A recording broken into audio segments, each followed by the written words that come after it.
Hi, my name is Jay Sugarman, and I want to welcome you to Museum Open House. This ongoing series features and highlights many of the outstanding museums and other cultural institutions. The main purpose of most programs is to inform viewers about current and upcoming exhibits, various programs, resources, and other opportunities that are available for the general public.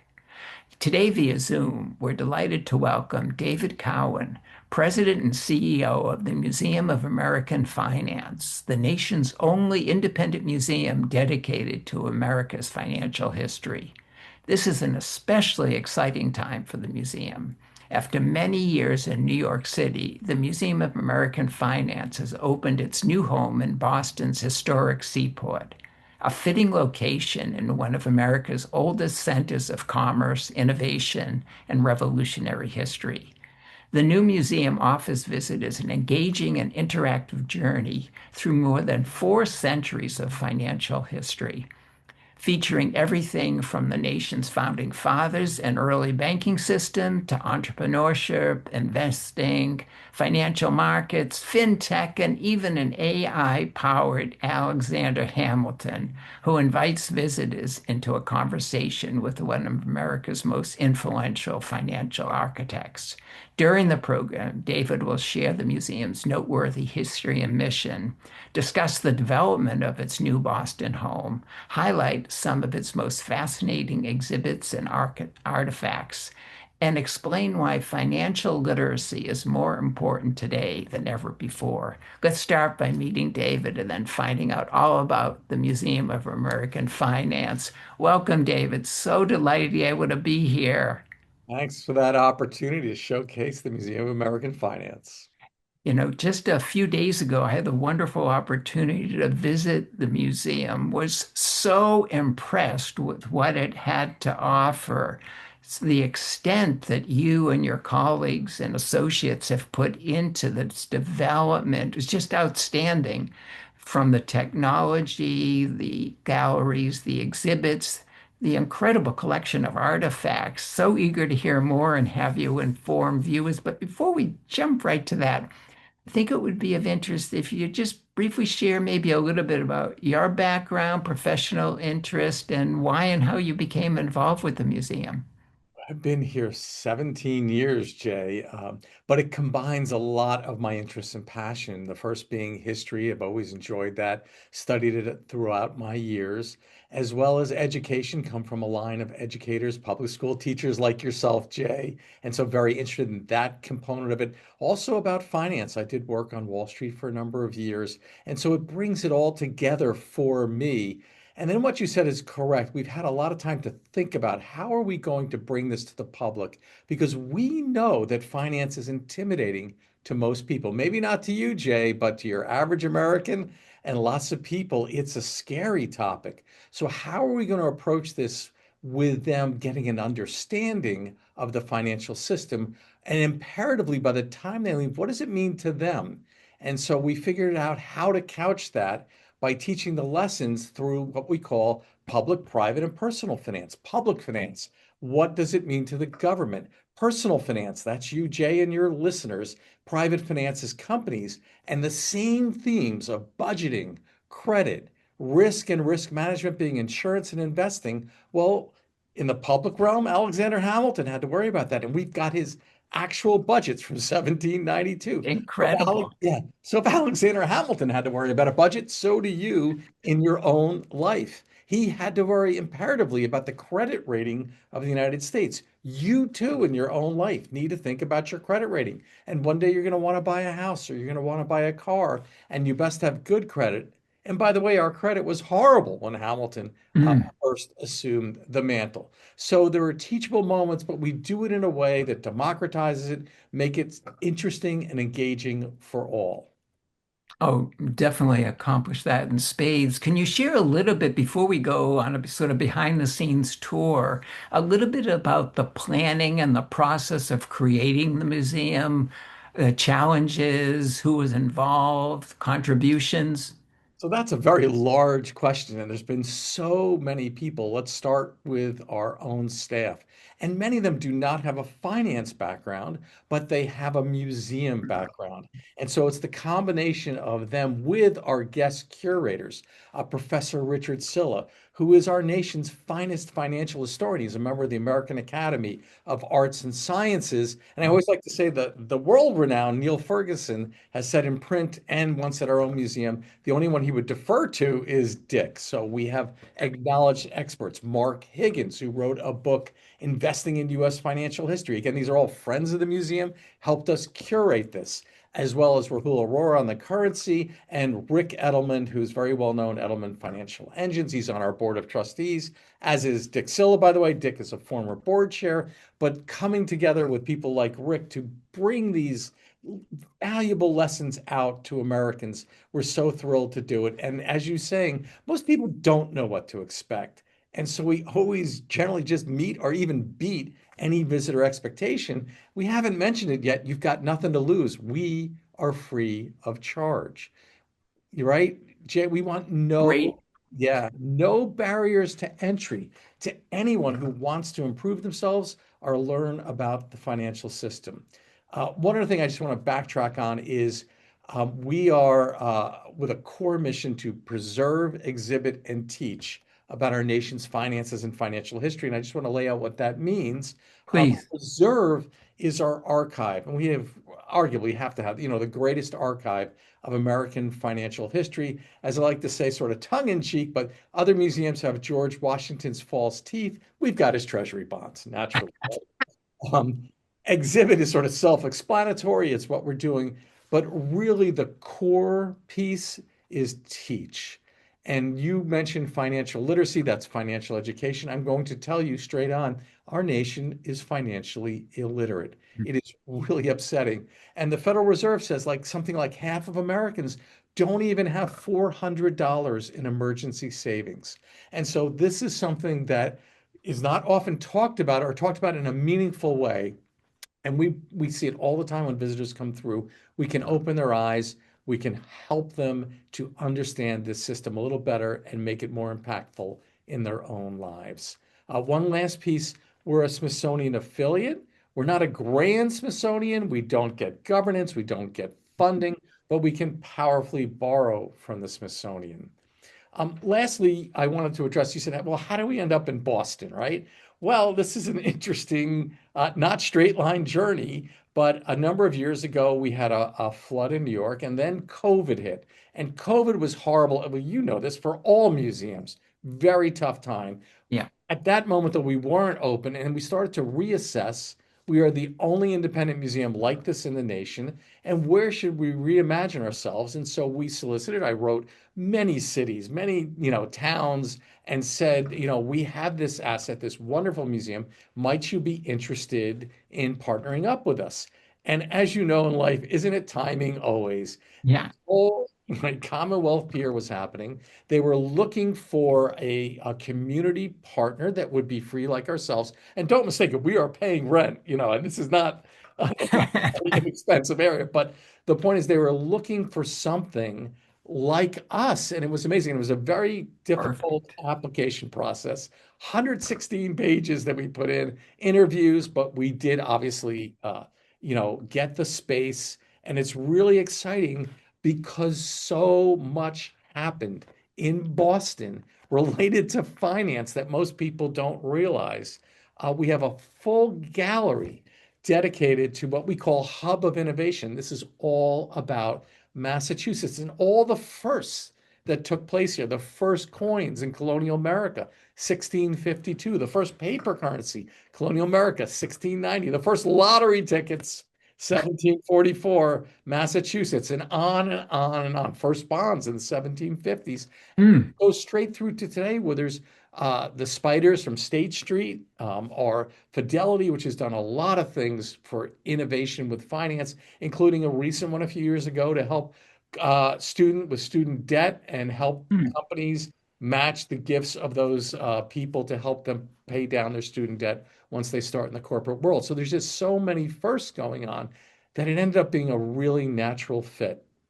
Terrific, terrific. You know, I mentioned in the introduction, we're going to go on a behind the scenes tour, somewhat abbreviated, but to give people a taste of what they can expect when they have the time to go to the Seaport. Why was it important to start the museum with the story of American currency?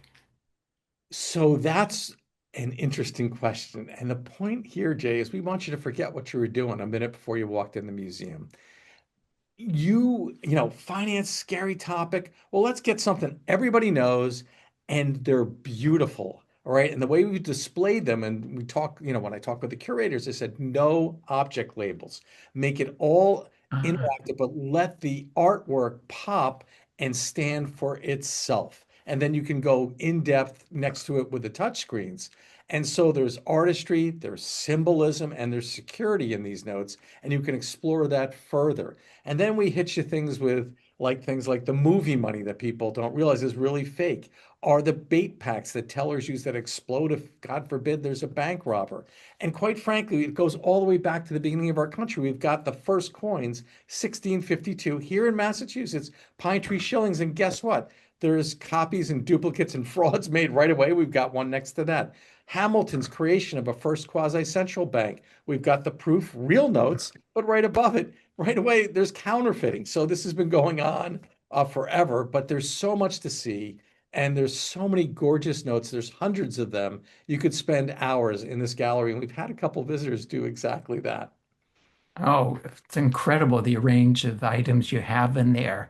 And this And is just the first gallery. So And that it's just the beginning. I know. And then maybe the showpiece, I don't know, of the museum, if there is one you could distinguish, is the Alexander Hamilton experience. First of all, what made him such a transformative figure? So he is Washington's indispensable man, both in war and peace, right? He's on his staff, but it's really his economic vision for America that he put forth that because these robust capital markets exist, many people, and most of them even on Wall Street, have no idea how they started. And so there's been a lot written about him. There's a rap show, as you're well aware, about him. However, his financial side hasn't been really highlighted and explored to the extent that it should be. And therefore, he had to do certain things right at our beginning. He had to untangle this massive amount of debt, many of it trading at junk bond prices. The Continental Congress had issued huge amounts of debt, trading at 5 or 10 cents on the dollar. You guys were bad in Massachusetts. You issued a lot of debt, and it's also trading at very low prices. Virginia had not. Virginia's debt was closer to par. They were dealing with it. But the whole point is he's saddled with all this debt. What do we do? Do we default on it? And when you think about history, the communists, when they come into power in Russia, they repudiate the czar's debt. The communists, when they come into power in China, repudiate Shanghai Shek's debt. He puts that on its head. He says we're going to honor that debt. And he writes 16,316 words. It's called the Report on Public Credit. And he's got this in front of Congress and it's being stymied. It's being stymied by two future presidents, James Madison, influential Mm, member of Congress, and Thomas Jefferson, who's Secretary yeah. of State, but obviously future president. And they're saying, why are we paying for this? It's a bailout. And by the way, it's the first great bailout in American history, and we've been bailing out ever since. In any event, we've got an original report on public credit on display, and in it, I boil it down from those 16,000 odd words to 6 words why we should do it. He says it was the price of liberty. It's a moral obligation that we should therefore assume all this debt. Well, if you've seen the show Hamilton, this is exactly what they're arguing over in the room where it happened. Because I call it the most famous trade in American history, but Hamilton's going to trade those two Virginians the capital to be on the shores of the Potomac because they're arguing over where the capital should be. Should it be New York? Should it be Philly? Or should it be someplace else? In exchange for them agreeing to that plan, which they do. By the way, Hamilton was pretty clever. He didn't mind that they got the capital, tied them into the Union. Mm, Having said that, there's a direct line. Now, so what's going to happen is you're going to turn in your Virginia bond, your Continental bond, your Massachusetts bond. You're going to get reissued new U.S. Treasury bonds. And just to make it a little more complicated, because we're close to bankrupt, you're going to get what's called a haircut in modern parlance. You're going to get three bonds with a blended rate of about 4%, but one of them doesn't start paying interest for 10 years. So that's how he's going to manage it. It's called a deferred. And therefore, everyone turns this in. There is a direct line between those bonds and today's 39 plus trillion dollars of debt. And Hamilton said a national debt, if it is not excessive, will be a national blessing, meaning it'll tie us into the union. But if you ask someone like me, he would be spinning in his grave. And one last piece about, Yeah. yeah, Hamilton created what's called a sinking fund. He said every time you add to the debt, you better figure out a way to pay it. And at this point, our nation is not doing that. But so, yes, and so all of that, and there's other amazing things in that gallery to talk about. But what you're talking about is how are we going to bring this to life? Well, we do it two ways through this AI Hamilton. The first is like a 3-minute speech like Harry Potter, where the image comes off the wall. And Yeah. secondly, hopefully, if a docent is around, we have the whole interactive, which he speaks so many languages from Spanish to It's Swahili. I mean, we had a former Peace Corps volunteer who speaks Swahili and buckled in the knees when he's talking back to him in perfect Swahili. We had someone yesterday speaking Japanese, and then the Japanese comes back and they're like blown away. So it's a lot of fun. But this is called kinesthetic learning, Jay. This is not what we used to do in the classroom, right? This is an interactive way to learn, and it's a more powerful way. So, most definitely, most definitely. No, the AI Alexander Hamilton is definitely something that needs to be experienced. For the sake of time, we're going to pick up our pace and okay, go to the next area, which I think is the museum's largest gallery, Financial Revolution. A few words about what we can look forward to there. sure. So here is where we're going to explain how this whole financial system was created, going back to the budgeting piece of things, but we're going to talk about the Revolutionary War. We're going to talk about gold and the gold standard. Most people don't realize that FDR, Franklin, President Roosevelt, took us off domestic gold standard. Like you could no longer go to the treasury and get your Hmm. gold or silver for the money. And actually, it was illegal to hold gold. And that's how all the gold ends up in Fort Knox. You turned it into Ah, gold and you ended up setting cent there. And of course, President Nixon takes us off the gold standard internationally, and then you can hold gold again and it freely floats. But all these sort of lessons from history, we also talk about banking and early banking. We talk about risk and risk management. For instance, with insurance, we've got Samuel Clemens's insurance certificates. oh, fan. You know who that is, right? Sure. Sure, Mark Twain. So, if it's good enough for Mark Twain, Jay, it's good enough for you, right? So, and then because there's such a rich amount of this history, we just covered the origins in this one, and then we have these 6 touchscreens for every other period of American financial history based on our extensive collection and Mark Higgins's book, Investing in U.S. Financial History, to bring that all together in interactives, because otherwise it's just overwhelming. Oh, there's so much there, so much there. You also mentioned the hub of innovation. Just a few more words of what's highlighted in the connection to Boston's past with today's innovation economy. Yeah, so we have a lot of Massachusetts related artifacts and a whole touch screen based on the Bay State and different cities and what things are. But there we're also having a lot of fun with it. So there is bonds, let's say, our equity share interests from various individuals. So in the equities, we've got a 1912 Boston Red Sox certificate. They're known as the Nice. Boston Yeah. American League baseball team. A Dunkin' Donuts certificate. I mean, things that readily available, as well as a bond from 1808, Harvard University investing in the US government. We've also got an amazing artifact in there, though, because it's Massachusetts related, a blank check signed by President Kennedy. And when you're a POTUS, you know what account number you get, Jay? What's that? You get account number one. And Well it deserved. yeah, well deserved. And it's a good story and then a sort of a sad story. The good story is the Secret Service had it in their possession when he traveled. If He wanted to buy something for Jackie or for the kids. He didn't have to go. The agent would go buy. So I think that's admirable. Presidents going in, their own pocket to buy things. Sadly, it was in Dallas when he was assassinated. The agent kept it for 35 years and then sold it at auction Ah, and donate it to us. By the way, we do have a sponsor for that specific gallery, which is Mass Mutual. So we're very thankful to them. And since I'm mentioning that, Fidelity is a lead sponsor, as well as Bitwise. We'll talk about the Future Finance Gallery that they are, and Rosalind and Mark Shankman. And there's a whole host of other donors and sponsors. So please take a look at that wall as you go in, because with free admission, we certainly need to rely on funding from others. definitely, definitely. You mentioned the future of finance. Why was it important to conclude the museum with this gallery? Well, actually, this is the penultimate.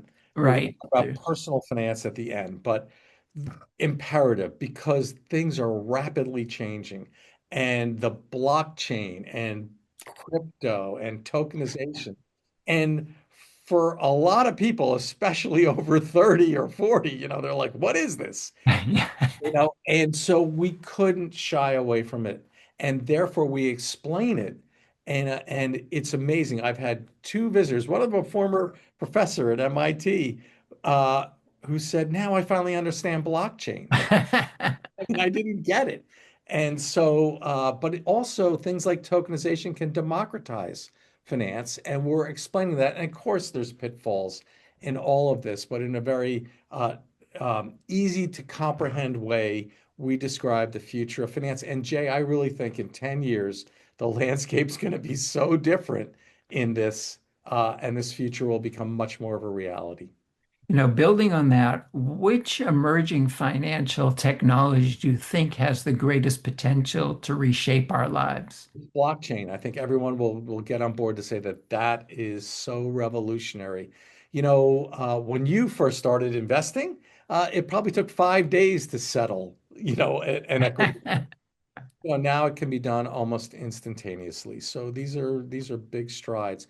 But really the most important gallery is that last gallery, and it's personal finance. And here where you can spend, by the way, as much time as you want or as little time as you want. But there are 10 different touch screens. We are partnered up with the Personal Finance Institute. This is a 501(c)(3) nonprofit. That's Rick Edelman's. And you can go really in depth on all Yeah. these topics. And on the wall, budget, credit, debt, to understand that again, investing, insurance, your personal goals, which are imperative, and then compounding. And if we can get that concept across, Jay, this museum and the individual has won, because that is such a powerful concept in life, to let your money grow, not be tempted to buy the next thing in front of you, but invest it. And over the long run, it can really help get you to a situation in life where you're more comfortable. So that's the most important gallery. After touring the museum, what lasting impact do you hope a visit has on both one's understanding of history and their own financial future? Sure. So on the former, that finance is the horse to the economy's cart, that finance isn't this evil thing. Right now there's a lot of challenges to what's going on in this nation, and therefore we want to open people's eyes a bit to that. And then, as I alluded to imperatively, how can I get finance to work better for me in my own life? And by the way, to that end, we are very active already with the Boston public school system. Oh, nice. We will be bringing students starting in the fall with, free busing there and back, with a tour, with the free lunch, with a classroom experience. The Oh, younger, yeah, this is great. We're so stoked on this. And the younger you start, the better on this. that's fabulous. I was going to ask about education efforts and to provide the funding, the resources for I'm things going to be like a busy guy going out there. transportation is huge. It is huge. And yeah, but it's exciting, and we can hopefully touch some lives. And I know the museum is just in its infancy here in Boston, but what's been some of the reaction and feedback you've received, you've overheard, observed in the initial opening time? Overwhelmingly positive.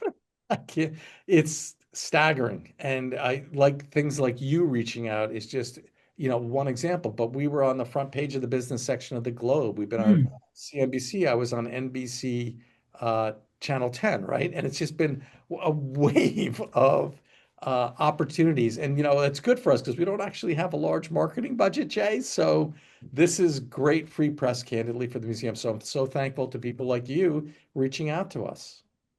Oh, it's well worth highlighting. So much to learn. I mean, I learned so much in just one little visit, eager to go back and find out more. When you look back from the initial thoughts of relocating here to where you are now, what are some of your thoughts and impressions of the growth and development you and others have engendered? Oh, it's real simple. We made the right move. Yeah. And I'm ready to have you be a docent, Jay. I think you'd be a perfect candidate. So and we're looking for some docents. So go to our website, www.moaf.org, and come visit us and see if you like what you see.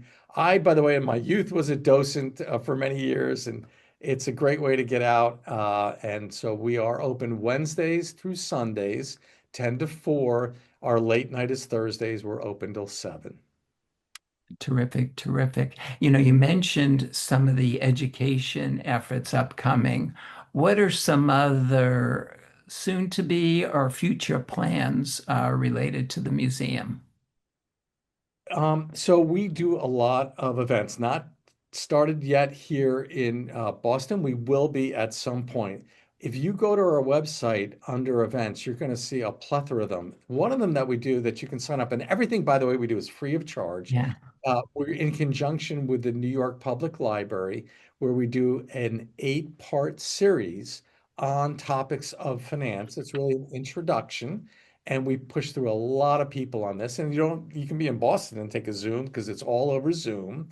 And I teach one of the classes called Origins of the Capital Markets, where I Mm. actually go in depth for about an hour with the artifacts from the museum of how did this all happen? I mean, it is something that, as you said, you can learn a lot. People have no idea. And so that's one of the things we're able to display because we have those artifacts, those objects that tell the story. And that's a difference maker, as you know, when you can see it and feel it and understand it through an object as opposed to just me sitting here lecturing about it. No, the objects, the interactive experiences, the personal connection, in addition to the historical understanding of a financial system, covers everything, the museum. As I said, I'm eager to go back soon. And what a fabulous location right in the Really is. Seaport. Great part of town. And we just finished Sail Boston, Jay. Wow. Tens of thousands of people just every day flooding this area. No, I walked right by. I had gone to the museum a few days before, but visiting Sail Boston, there it was as I walked by and toured some of the ships. Well, David, unfortunately, we've come to the end of the program. I want to thank you again so much for taking time to be here. So informative. What a wonderful contribution to the museum scene in Boston. Definitely recommend everybody find the time to visit. Great educational opportunity, personal and historical. And just want to end by wishing you continued success with future endeavors. That's so nice, Jay. Thank you very much. Also want to thank those of you watching for joining us and hope you'll be able to tune in next time.